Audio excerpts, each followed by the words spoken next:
Now you You know, talk about doing your homework. Obviously, yeah, again, when Stevie references Chuck Rainey, you know who that is. Now you with your high profile gigs, you're talking David Bowie, Rod Stewart, certainly Nona Hendrix. When you went into the when you got into those bands, did you research Bowie's previous bass players because he used quite a few? You know, yeah. Willie Weeks. You had I George Murray, and then yeah, I of was a fan course of George Martin. yeah, Rod Stewart, another guy who used Willie Weeks, David Yeah, Hood, correct. all the Billy top Chan. players. Yeah. So did Even you? Trevor, even Trevor was actually very unique because I thought Trevor from the Ziggy Stardust album, Right. Trevor Bolton, English bass Yes. player, was kind of unique. I think it had a lot to do with Tony Visconti, who produced the album. Right. Another bass player. He's a bass player too, right? Yeah. So it was unique playing those classical lines with the bass, really raw and rough. I just thought it was, watching Vanilla Fudge do hang on, what's that so Supreme Keep song? me hanging on. Yeah, it's like what did these guys just do? Did they take some acid or something? But Trevor, going back to Trevor, sorry, Tim Bogart. I'm still sad that he was a blessing for a lot of us when we were growing up. Sure was. Free form bass player, like Jack Bruce. But Trevor was interesting how he played on the Ziggy Stardust album, which I thought was really clever because you mix classical music, classical bass parts, prog, trying to do R&B with a pick, and Right. it was a great combination. I said, that's really cool. And a lot of my friends going, oh, I don't know, this is kind of trash or whatever. I said, no, it's really distinctive and it's very different. So I easily gravitated to that kind of sound, that kind of bass sound, besides my R&B and Latin roots or whatever. So it was, my head, if I can get in a session and then let me go freely, I would play all my influences, come up with ideas that reflected on those songs of that time period. Well, it's interesting how you built upon that because you were with David when he was at his commercial apex.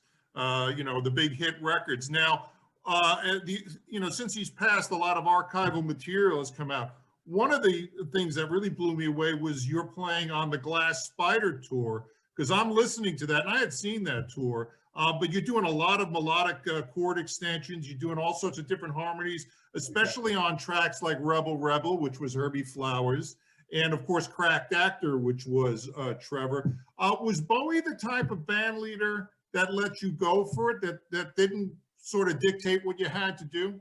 He was an original. And I have to say, out of all the people I've worked with all my career, he was the easiest because, if you walk into a room and go, okay, what would you like? It was never like that. You just sat there and he would dictate certain little things and he would go for the mistakes or he would go for this kind of feel. I mean, the Last Dance album, which I didn't know, there was some politics going on between him and Nile Rodgers, who were great together.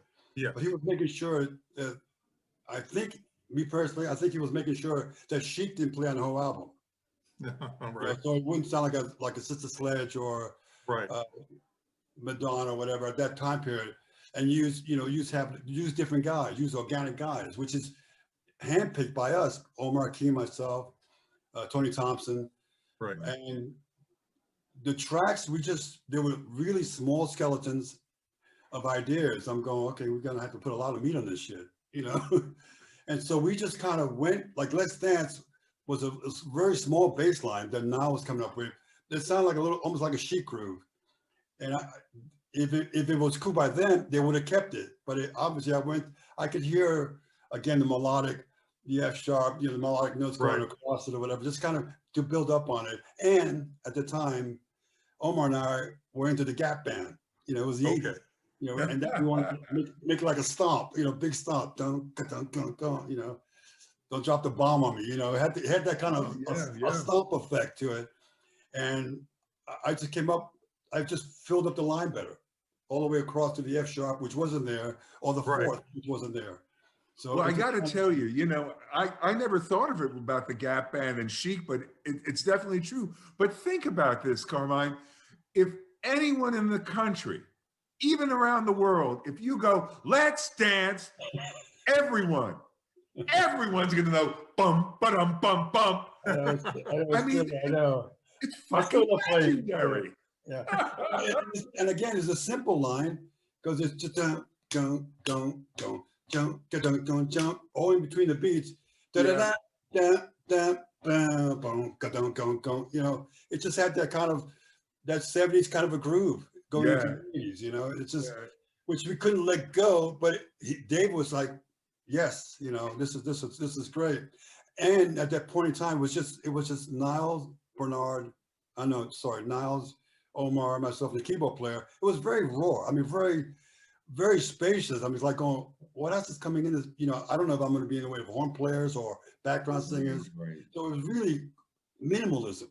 I mean, full out, you know, nothing was there. So, and I'm in my head, I'm going, well, I saw the Diamond Dogs tour in Philly, and I'm into, you know, Station to Station album and the early Ziggy.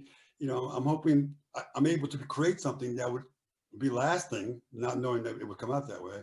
Right. And we're thinking, what kind of album is this? You know, he's going to have, you know, there was rumor of having Albert King originally to play it on the guitar. Going, I'm a big Albert King fan, but how's that? You know, David can see it. We couldn't. David could see it.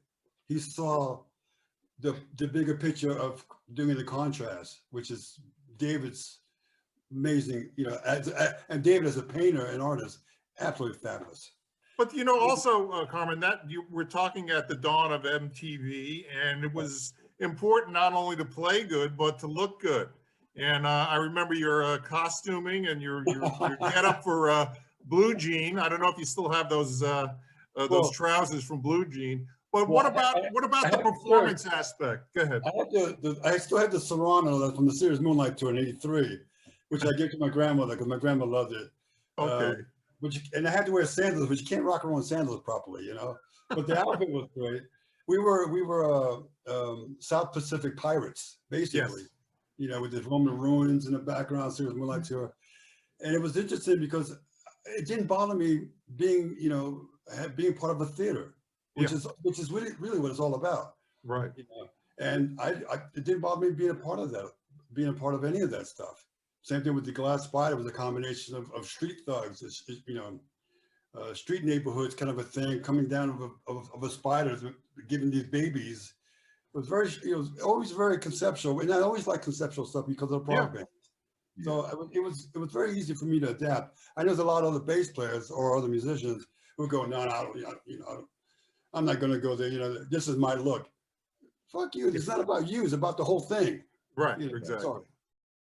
You know, you talk about the iconic line in Let's Dance, but an equally iconic line, which was a huge hit and such a departure from the original, was your bass part on China Girl.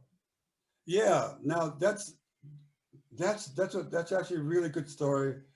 The day before, or a couple of days before, I heard Under My Thumb. Ah, okay. And from the mono radio that I had in my grandma's room, I heard xylophone. Right. Is it xylophone or is it a vibes? Marimba. Yeah, marimba or vibes or something. And it was Brian Jones playing it, going, what is that? Da da da da. Boom, boom, boom, That's the hook in the song. Yeah, the hook of the song. And I'm going, wow, I maybe just bypassed it, but it stuck out to me and it stayed in my head. So it swam in the, you know, back in the brain somewhere.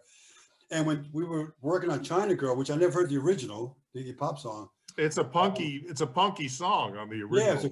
Yeah, later on, it's a great song. I'm thinking those chord changes, E minor, D, C, it's the same changes as Under My Thumb, but yeah, wow. I think there are 2 bars instead of 1 bar each. Under My Thumb, 1 bar each, one bar change. Right. 1 bar. Yeah, 1 bar. And China Girl's 2 bar change. Right. So it's a F sharp to E. Right. So right. And D. So China Girl would be, you know, E minor. 4 strings, David. 4 strings. I used to have one of those. So the China Girl was, you know, E minor. The chorus would be E minor, D, C. Right. So, right. Same. again, Same. Yeah. And the difference was the bars. So I'm thinking, what was that melody? I keep hearing a melody. It's the same chord changes as Under My Thumb. Going, what was that change? So I couldn't find it. So I just went to like a childlike rhyme. ba-da-da-da-dum, bum, ba-da-da-da-dum, bum, bum, bum.